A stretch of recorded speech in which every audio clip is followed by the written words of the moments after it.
If you wanted to improve a process, you might start mapping it out. It would probably look a bit like this. Now, there's nothing wrong with process maps. It's just that they don't tell the whole story. The irony is that the biggest opportunities for process improvement never show up on a process map. This video focuses on one of those opportunities. If you are trying to make improvements to your own processes, a good place to begin is with handoffs. A handoff occurs in a process when responsibility for the next activity passes from one person to another. So let's zoom in on part of a process. Here we have two activities, but let's say that this is at the boundary of two people's responsibilities. So, the output from the first activity will have to be passed on to the person responsible for the second. In other words, we have a handoff. The best a process map can do is show a swim lane between the two. But what's really going on here? It's not just that the responsibility for the next activity is being passed on. It's also that we need the details that are specific to this particular instance of the process.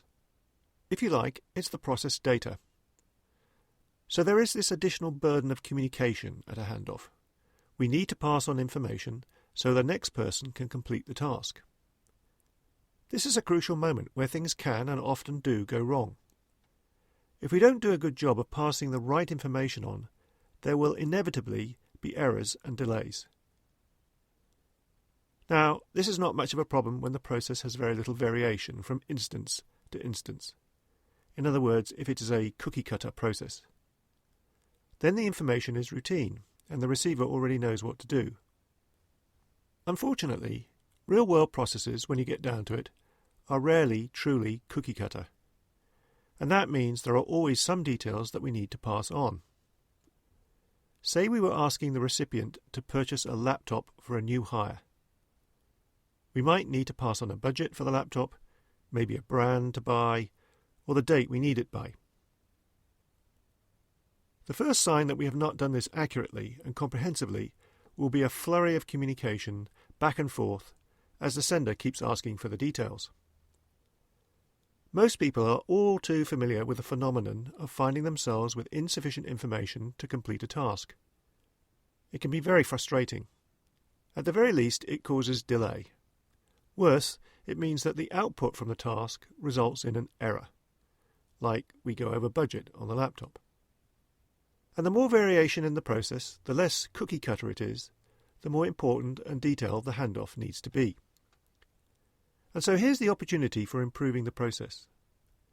What if we could agree up front, for a given process, what information we should pass on at the point of handover? That would allow the recipient to complete the task without delay and without getting it wrong.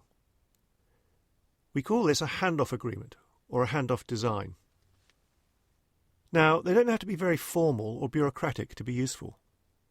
And they're easy to set up.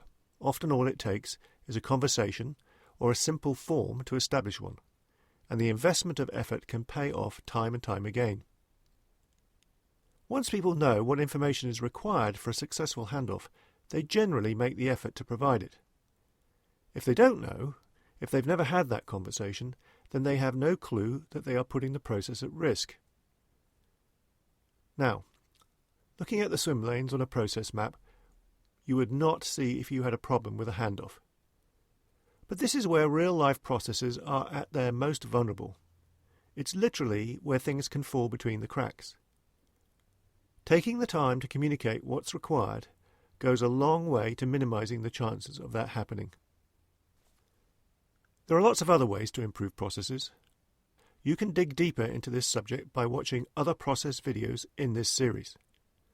You can get them and also download an example of a handoff agreement on my website, theprocessconsultant.com. Thanks for watching. I'm Ian James, the Process Consultant.